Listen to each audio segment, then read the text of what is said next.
Assalamualaikum warahmatullahi wabarakatuh. Perkenalkan, nama saya Faiz Fikri Ramadan. Saya dari kelas TT 4502 dengan NIM 1101210319. Dalam kesempatan kali ini saya ingin membahas tentang alam dan manusia. Allah adalah pencipta seluruh alam semesta atau disebut juga Al-Khaliq, dan sesuatu yang ada di alam semesta adalah ciptaannya atau disebut juga Al-Makhluk. Alam semesta ini diciptakan oleh Allah melalui berbagai proses yang sangat panjang. Al-Quran mengisyaratkan bahwa alam semesta ini diciptakan dalam 6 periode atau 6 masa. Satu periode tersebut berisi beribu-ribu tahun, bahkan berjuta-juta tahun. Awal mula adanya kehidupan di muka bumi ini dimulai dari diciptakannya air. Air merupakan salah satu sumber kehidupan yang diciptakan oleh Allah yang menjadi sumber kehidupan makhluk yang ada di muka bumi ini. Manusia merupakan makhluk yang paling sempurna yang diciptakan oleh Allah.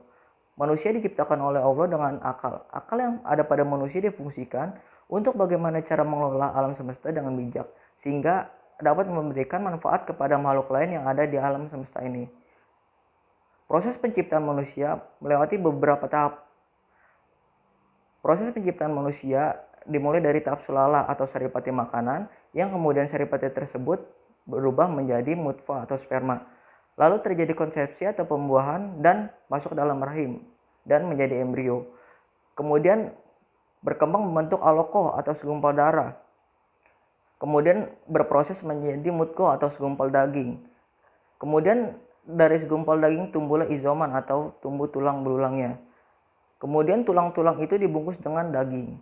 Di alam semesta ini, manusia mempunyai tugas sebagai Abdullah, yaitu hamba Allah yang harus tunduk serta taat terhadap perintah dan segala aturannya, serta senantiasa beribadah hanya kepada Allah.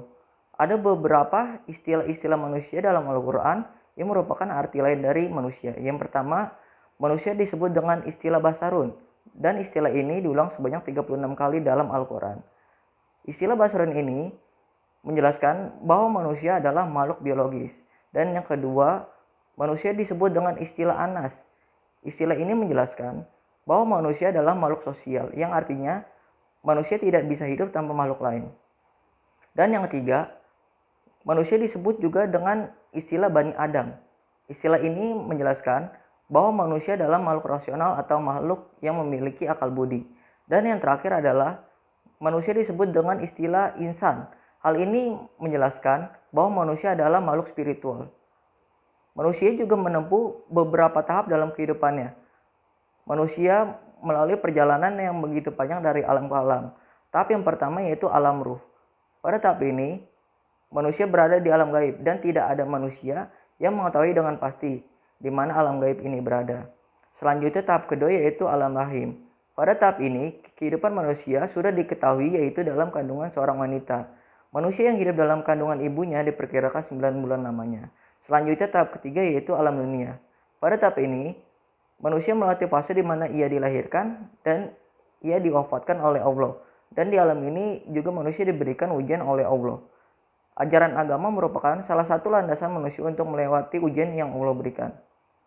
Selanjutnya tahap keempat yaitu alam barzah. Alam barzah adalah alam yang memisahkan antara dunia dan akhirat, atau alam antara sesudah mati dan hari kebangkitan. Di alam ini manusia diberi nikmat jika ia beriman dan beramal soleh. Sebaliknya, jika ia adalah seorang yang kafir atau banyak berbuat dosa, akan mendapat sisa yang tak terkira.